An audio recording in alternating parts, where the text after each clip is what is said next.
Okay, so in yesterday class we were discussing these string handling functions, okay, or you can call them as string manipulation functions. Okay, what are the functions that we have saw so far? We just executed a program for string length, string copy, and string n copy, and a string comparison, and string n comparison, right?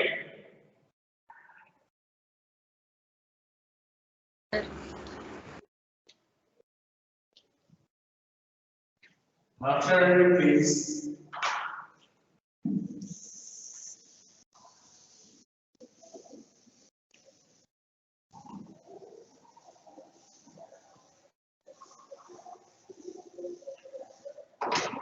Okay, so I try to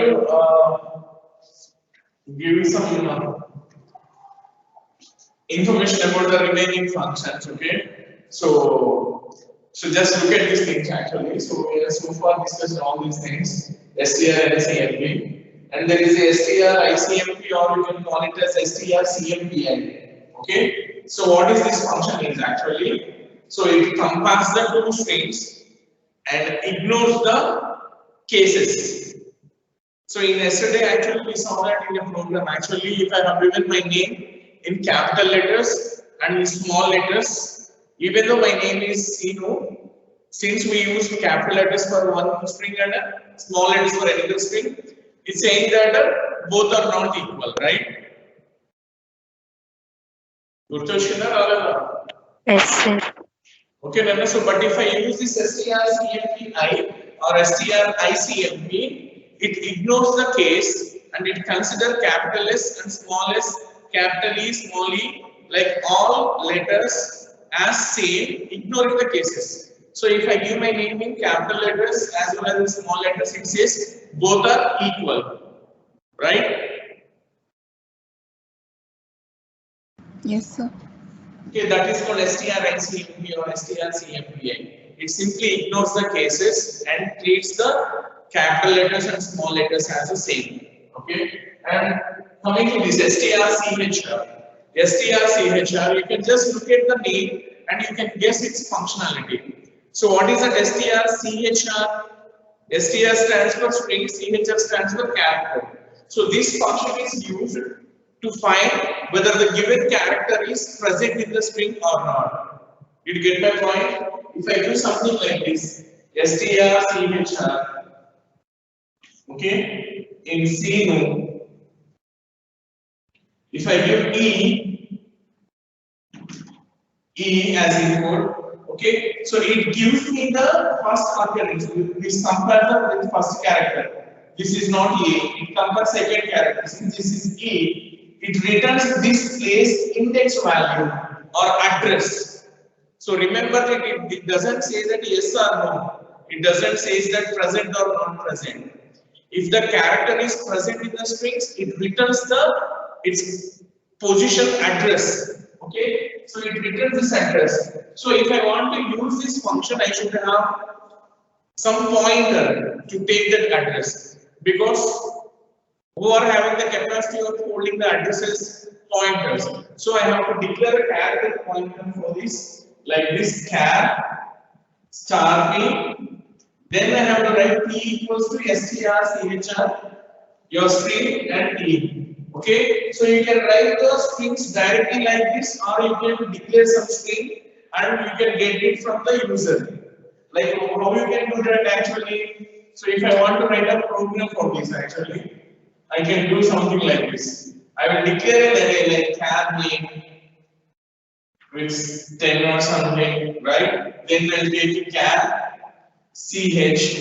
Okay. Then I will ask the user printf enter character to find or something. Then I can write scanf %c, then ampersand or ch.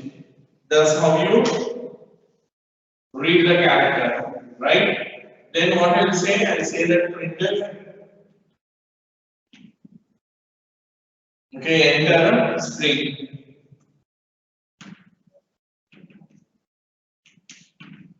Then I say F getters, then that is name and size is 10 and it is a STD IO in the sense IN standard input. Then I can apply P equals to, so I should take a pointer of character type. So I have to say str chr, then I can write name comma ch. Okay, so then I can print this printer percentage yes star p, or simply you can write a p also. It prints the string from this one. So if I give C no and I give a letter as E, it prints from the place where your character is found, the remaining string will be printed. That is EENU will be printed on the screen. Because of why this strchr will give the location of CNO from this place. If this is the string CNO, so this place will be given to the P. So P will point to this. If I try to print my P, it prints this part of my string on the screen. Right now, what is the difference between this one and previous one? This one and previous one I just shown before this program. What's the difference?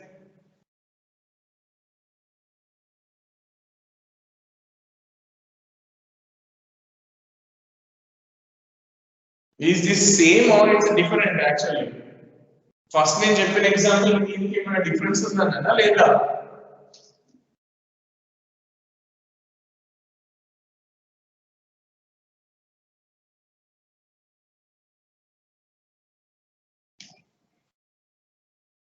మాట్లాడండి. Yes, can you hear me? Yes, sir. Okay, so in program అంతా పక్కన పెట్టేస్తున్నా. What I just write in the previous or in the beginning, I write it as a P equals to str chr, then I write C no, then I write comma, then I put this E in single quote. What is the difference between these two things? Both are same or they are different? Different, sir.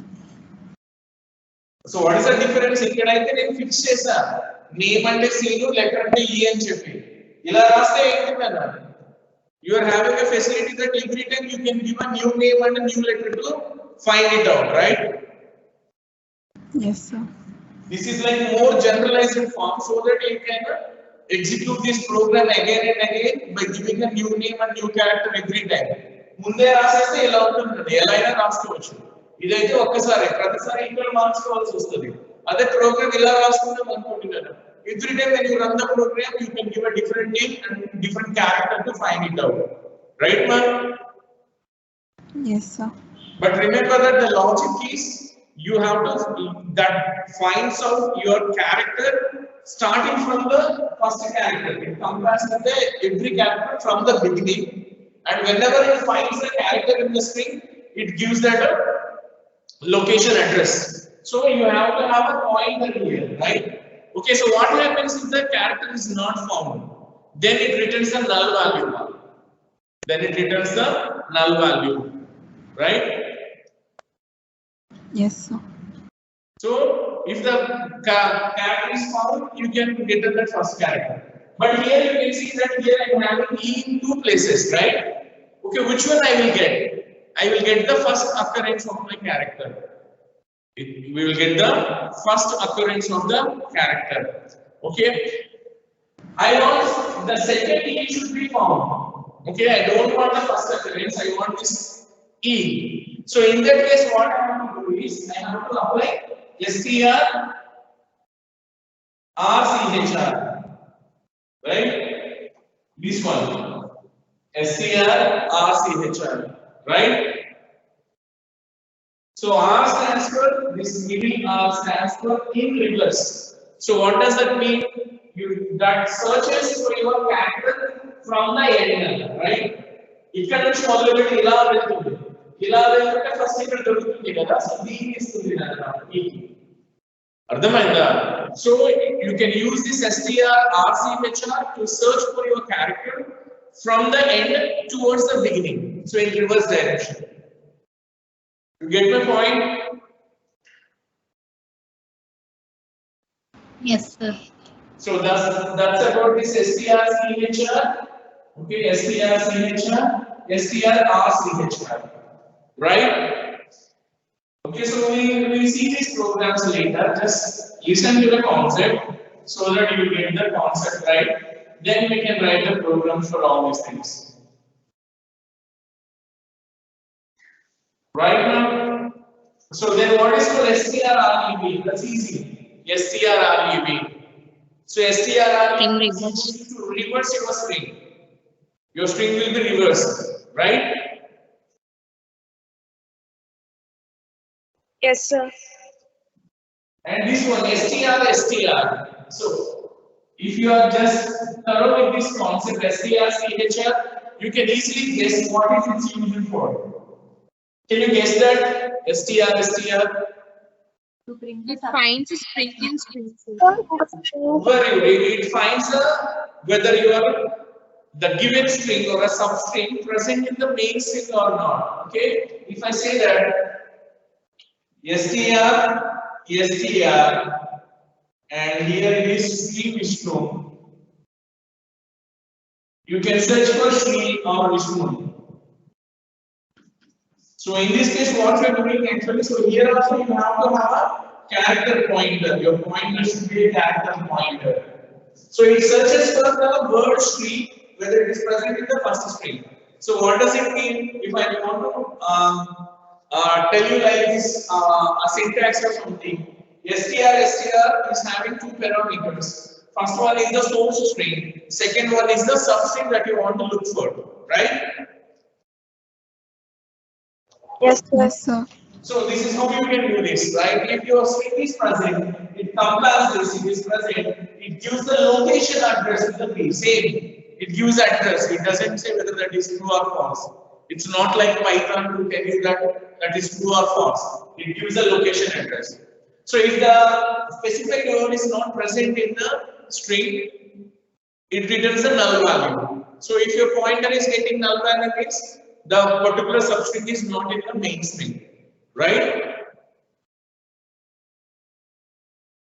Okay.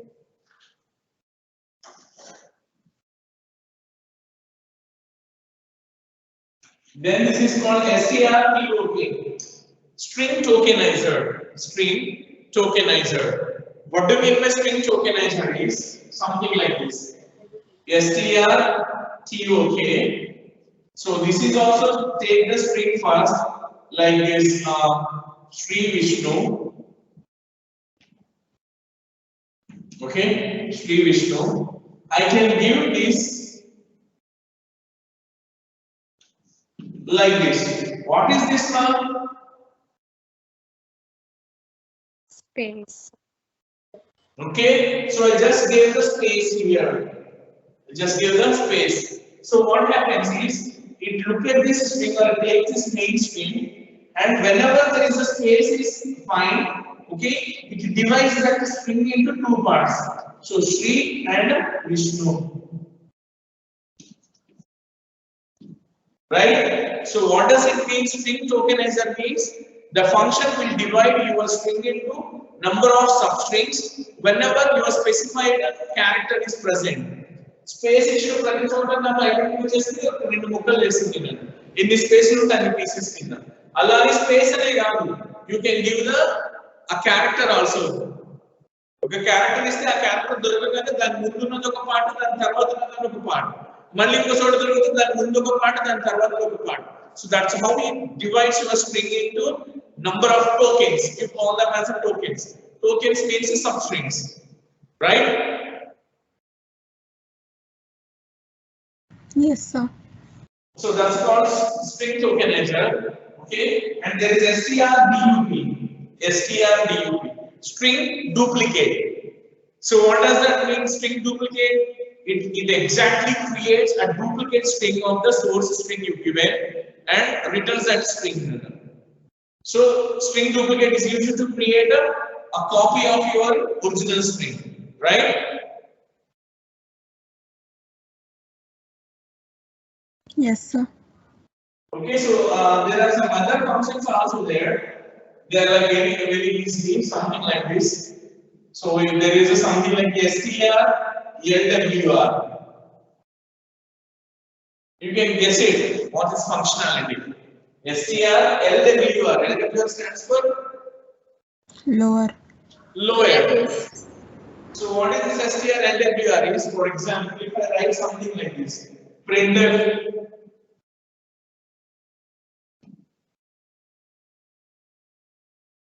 percentage yes, then STR, LWR. దీనికి నేను double coat లో నా పేరు capital letters ఇచ్చాను అనుకోండి for example like this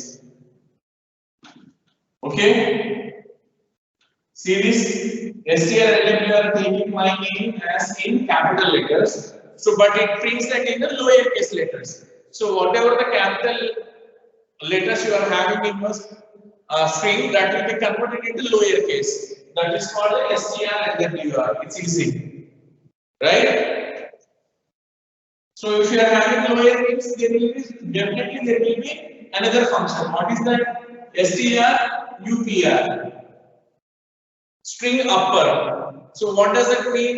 You give an input string in lower case that converts that string into uppercase, right? Yes, sir. So this is easy. So there is a conversion in the lower case to uppercase to lower case, right? Okay, and there is another function is also there, another important function, strcat. CAT. Can you guess the name for CAT?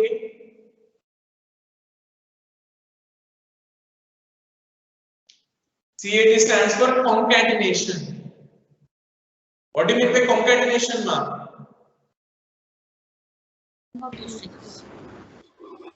Concatenation means joining two strings together. If I give two strings, it joins the two strings and gives a single string, right? If you give this strcat like this, Shri has one string and Vishnu has another string. So what will be the output? Output will be the Shri Vishnu, right? Yes, sir. So it's easy to join the two strings. And like how did we have that strncpy, strncmp? It is also having such kind of a mechanism like strncat. So what does that mean? It will take n number of characters from second string and append those characters to the first string. It's not like joining two strings. It takes only n number of characters from the second string and those will be appended to the at the end of the first string. That is called strncat.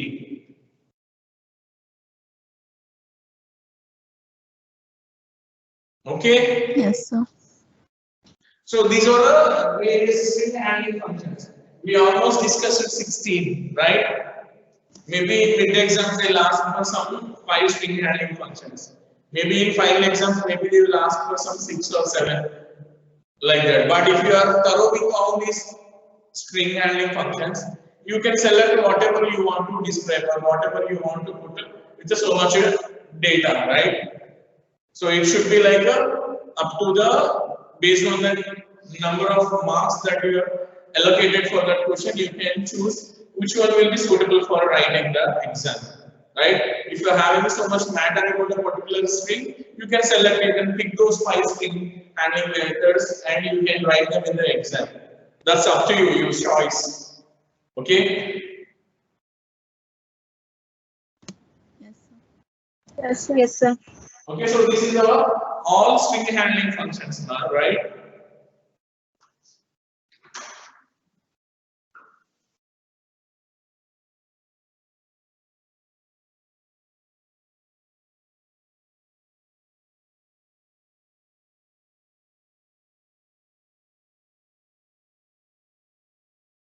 Okay, so if you want to see the example for each and every string handling function, like if you want to see an example program for every function, actually, I think maybe for your seniors or before seniors, I made a video on that actually. If you look at your video list, actually, So there is some kind of a old videos like 1 year or 2 years back. I made a video wherein I have given an example program for every function and I showed the execution and explained the concept. Okay, so like you can get it something like this. String handling functions by scenes are important. You will get that video. Clarity వస్తుంది ప్రతి program execution output అన్ని వచ్చి అర్థమవుతుందా మళ్ళీ ఇప్పుడు అవన్నీ చెప్పుకుంటా కూర్చుంటే మనకి టైం అయిపోతుంది అందుకు ఏం లేదు right Yes, sir. So that's about the string handling functions. Later what we have actually we have discussed about the functions concept, right?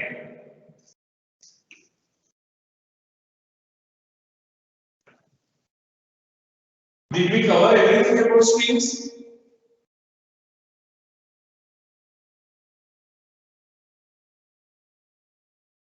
Maximum అన్ని వచ్చేసినాయా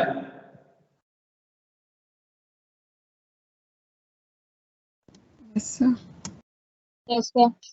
Okay, Nana, so we'll start this functions concept, okay?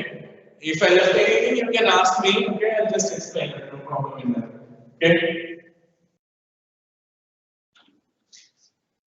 So this is the functions concept, right? Functions concept. So what do you mean by a function? You know the functions concept, right? Functions concept implements a kind of a programming paradigm known as a modular programming, right? What do you mean by modular programming?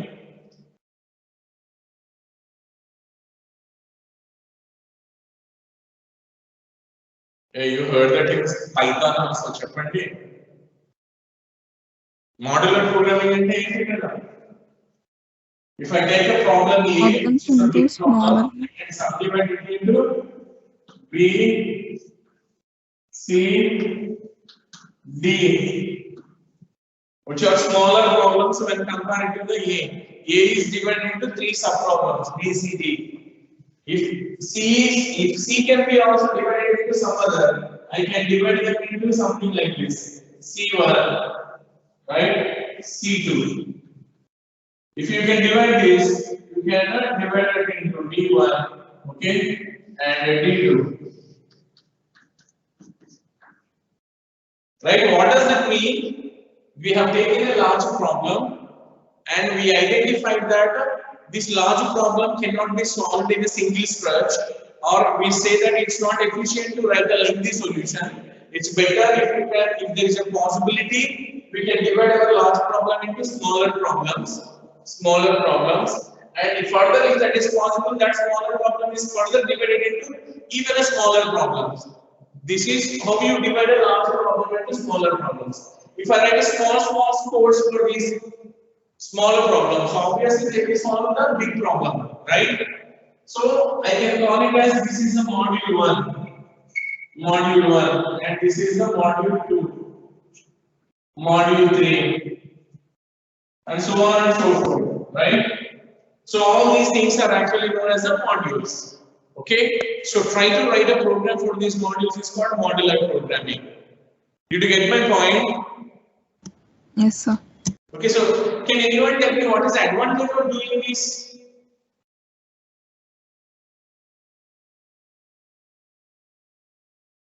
Just whatever you feel to say, just share with me. It's not like you studied somewhere. ఏదో guess చేసి innovative గా చెప్పడం అని కాదు. ఏమర్థమైందో మీకు ఏమనిపిస్తే చెప్పండి, పర్లేదు. What will be the advantage by doing this? Problem is easy to Easy solve. to Yeah, obviously, everyone will feel that, right? If you are having a big problem, obviously you feel a kind of a difficulty when you try to write the solution. But if someone has given you only a small problem, you feel very happy, right? You can easily solve that. So that's the thing that we want to feel for the programmers, right? So this concept can be called as this modular programming. So that's the behind concept for these functions. Okay, so functions are nothing but these are modules.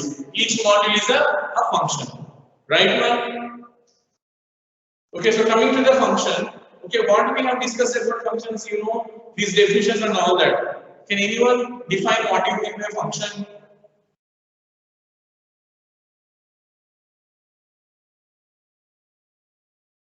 A collection of statements or a block of statements.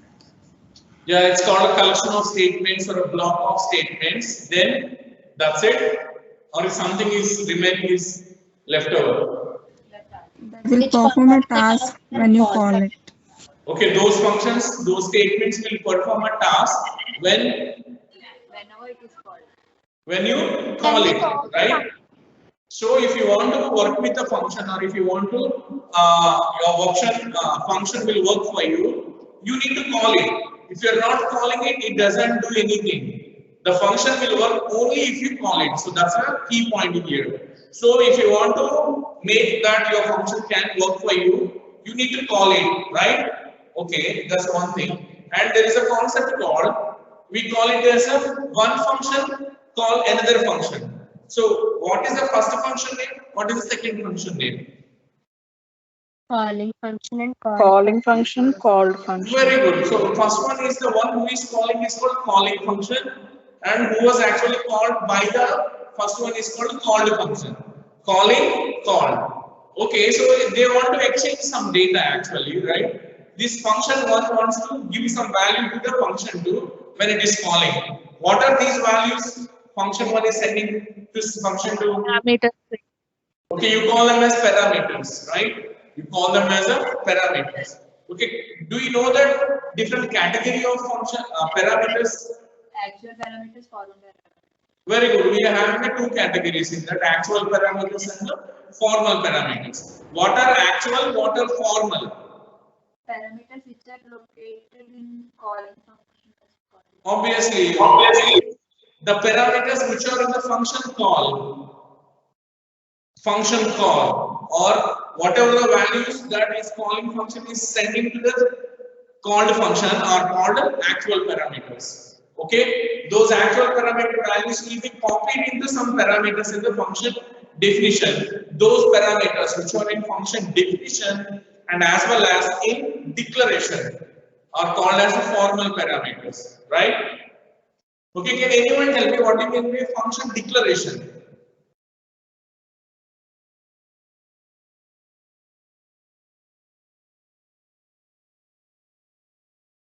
What is function declaration? Might we need that?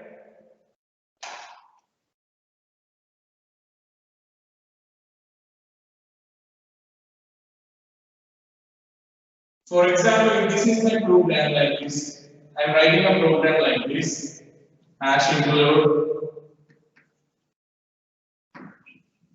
stdio.next, right? Int name, okay, return 0. So this is a template or a blueprint of every C program. So every C program will have these statements in common actually. Okay, so just tell me that I am writing a formula like this: sum equals to a plus b. Sum equals to a plus b. If I take this program as it is, type in my system and try to execute it, what will happen to this program? Does it execute? No, sir. Sum It is doesn't not, execute. What's the problem here? sum is not declared, sir, So you have to before using it. A, B, sum should be created before you use them, right? So how do you create these three things?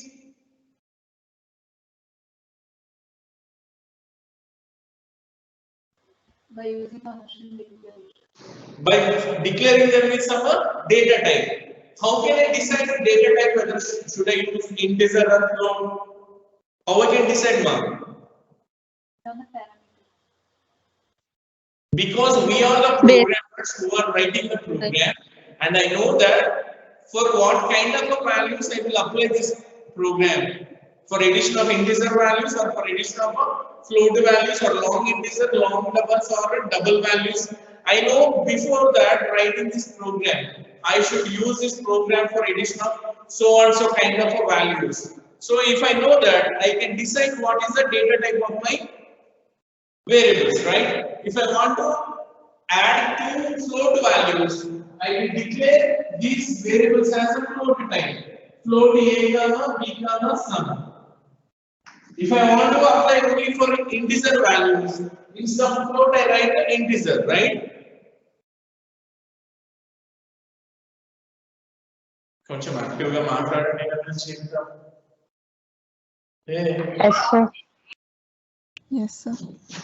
Okay, so with this example, what did you understand actually? If you want to use any variable name in a particular statement or a equation like this, first they must be declared first. That means they must be created first in the memory, and you need to supply values to the AP. If I am not supplying values to AP, what is the result I get? Undeclared. So I get the garbage values because I don't know what is the A is containing and B is containing, because they are the variables which are not initialized, or I didn't give any value to the ABs. So if I add the two values, garbage value in A added to garbage value in B, and the sum will be garbage value, right? Yes, sir. So if I write this actually, what happens? A is created in the memory, B is created in the memory, sum is created in the memory. So all three variables will be created in the memory, or memory is allocated for these variables.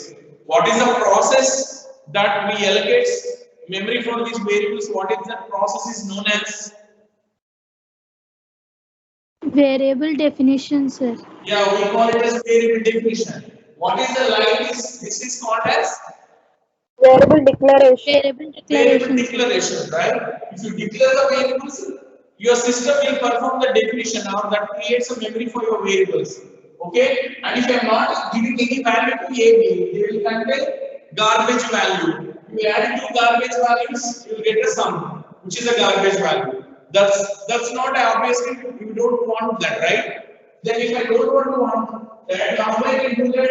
It's better you give a values here. 10, B is 20, then sum, then you will get a good value, right? Yes, sir. What is this process is known as? Initialization. Variable initialization. Very good, Nana. Okay, variable initialization. Okay, I don't want to prefer this variable initialization. And what are the other things I am having? Other options. You can assign it later. You declare first, then you can assign the values later, like this. Then you can add the two values, right? What is this process is known as? Variable assignment. Variable assignment. Variable assignment. But with the initialization or with the assignment, we are directly writing the value 10, 20. And if you are executing this program, always A is 10, always B is 20, unless you manually put some number into it. I don't want such kind of a program. I want a program where when I'm executing my program, it should ask me for the value of A and value of B. Then I will type my values. Then it has to calculate. Then what I should do? Use scanner. So then I have to write this printf, right? Then I have to ask the user, enter values for A and B. Then I write scanf. Then I write percentage D, address of A, address of B. So what is the advantage of this program? Every time you run this program, that asks you the values for A and B, and you can use different runs at different run times, and this sum will be different for all the results, right? Yes, sir. Okay, so is it enough to write my program, or I should do something?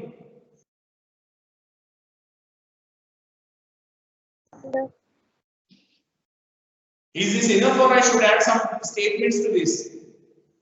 Enough, sir. It's not enough actually, right? You're giving values and it's finding the sum and keeping it inside, and you don't know whether that sum is calculated or not. How do you find sum is having some result? You have to print the sum, right? Sum equals to percentage D sum. If you are not writing this statement, you don't get any result on the screen. It simply asks for the values, you give the values and calculate the sum, keep it inside. You don't get anything displayed on the screen. When do you know that sum is calculated? If something is displayed on the screen, then I can know that, okay, I entered so and so values and it added those two values and I got this result. That's how you know, right? Yes, sir. So unless and if you're not printing the result, you don't see that what is happening inside. So that's why we always try to print the result on the screen. Is that clear?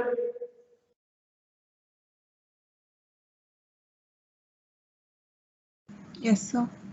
So Yes, what is sir. this actually? Why I discussed this is actually, this is the thing actually we do for every program. Whenever you try to write a program, okay, if I want to implement some logic, okay, so I know some kind of a mathematical logic in my brain, okay, so with that equation I can know that what are the various variables I need to create. So I declare the variables and I want to take some values from the user. I ask the user to enter so and so values and I read the values. Then I will write a statement to perform my calculations and finally I print the result. This is what happens in every program, right? Yes, Yes, sir. sir. But what is the thing here is, here in this actually, there is only a single function that is main and it is performing all the calculations. But now we are in a situation that this main function doesn't want to calculate anything. It wants to calculate those values of something, whatever the logic, by some other program. So it wants that should be done by some other function. So I want to create another function which will perform my task actually. For example, this is A and B. If I want to write a logic that, I want to say that which is big actually. So I am asking for enter the values for A, B. So I don't need any sum value like this.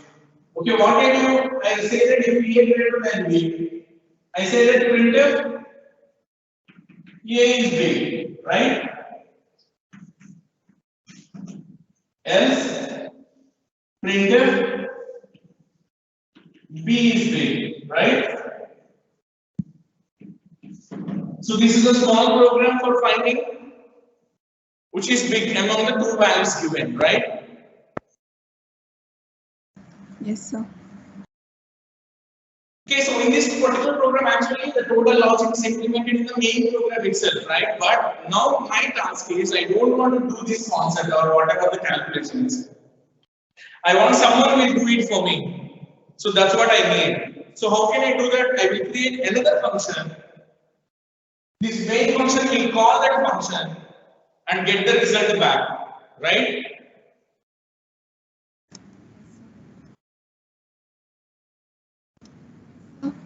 Okay, then how I can do this actually?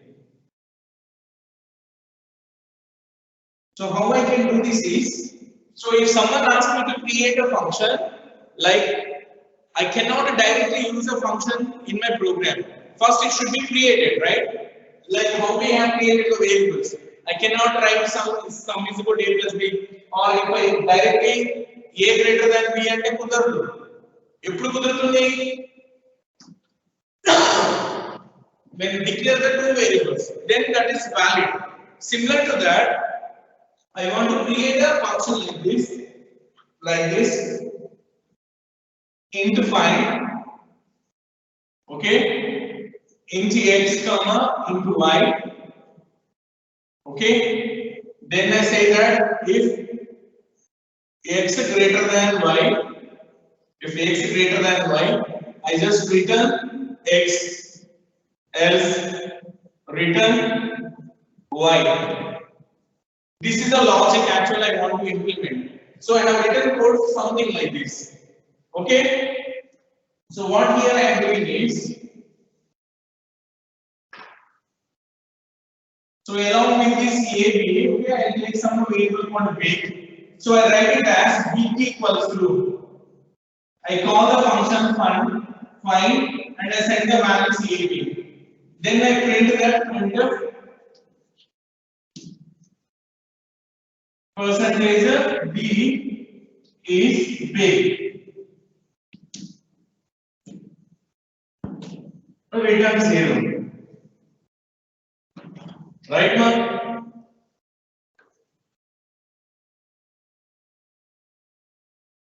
Are you following? Yes, sir. ఇక్కడ ఏం చేశాను నేను file అని చెప్పి ఒక function రాసుకున్నాను. ఈ file function నాకు మెయిన్ కాల్ చేస్తుంది, దానికి ఏ బి ని పంపిస్తుంది. అంటే ఏ వాల్యూ x వస్తుంది కన్నా b వాల్యూ y వస్తుంది, రైట్? మాట్లాడండి. Yes, sir. Sir. అంతా బాగానే రాస్తున్నా నేను. So everything is good. If I execute this program, what happens? Function is not declared. It says that find is not declared. Find అంటే ఎవరో నాకు తెలియదు. I don't know who is that find is. That's what your program says. Like how did we get the error for the variables? Like we just write that sum equals to a plus b or whatever. It says that I don't know who is a, who is b. When does it know who is a, who is b? When you declare them. Similar to that, it doesn't know who is find. If you choose for the then how would it know that find is something? Then you declare cheyi. What do you mean by declaring? Write that return type, its name and its parameters first. Okay, so this part, if you do this or if you write that statement, then it know who is find and then it know what is its logic. So what do you call this as? Function declaration, right? You call that as function declaration. Kanipisundadi enana? Yeah, this one is called function declaration. Then what is this one? This is function చెప్పండి. Call. Function call. Then what is all this logic? Function definition. Function definition. Function definition, right? Okay, function definition. So అంటే అర్థమైంది, ఇలాంటి function ఉండబోతుంది అని చెప్పి ఇక్కడ ముందు create చేశాను. ఓకేనా? ఆ ఫంక్షన్ ని కాల్ చేస్తున్నాను, ఆ ఫంక్షన్ లాజిక్ కోసం మెయిన్ తర్వాత ఇదంతా రాసుకున్నాను. సో అంటే ఏంటంటే if you want to use functions concept, there must be function declaration, there must be function call and there must be function definition, right? Yes, sir. దీన్ని ఏమంటారు అంటే ఈ పర్టిక్యులర్ సెమీకోలన్ ని పక్కన పెట్టేస్తే, ఈ సెమీకోలన్ ని పక్కన పెట్టేస్తే ఈ పార్ట్ ఉంది చూసారా, ఈ పార్ట్ ఏంటి ఏమనొచ్చు అంటే ఈ concept function header. Function header, return type, name, parameters is called function header.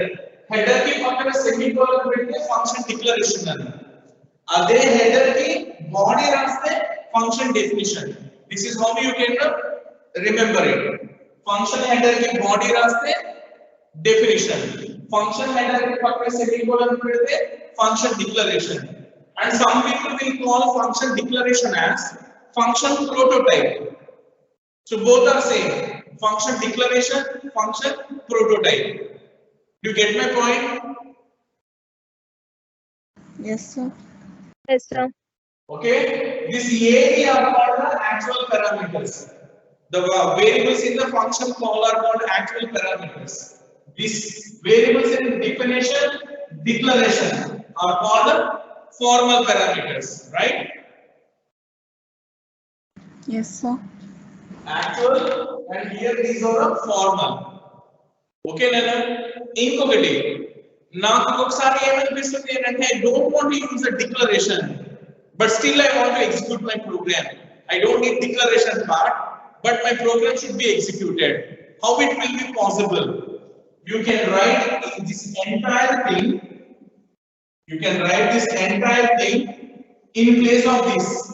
You can remove this and you can write here, and later you write the main. Then no need of declaration. Declaration part తీసేసి ఆ hash include కి main కి మధ్యలోనే function definition రాసేసి చివర్లో main రాసాం అనుకోండి నాన్న అప్పుడు ఎగ్జిక్యూట్ అవుతుంది. No need of declaration. అర్థమైందా? Yes, sir. సో ఈ ఎంటైర్ పార్ట్ ఈ ఇంక్లూడ్ కి మెయిన్ కి మధ్యలో పెట్టేస్తే ఇది రాయాల్సిన అవసరం లేదు. No need of declaration. I think we are running out of the time. Okay, so that's it for today's class, Nana. We'll see the remaining concepts in Monday class, right?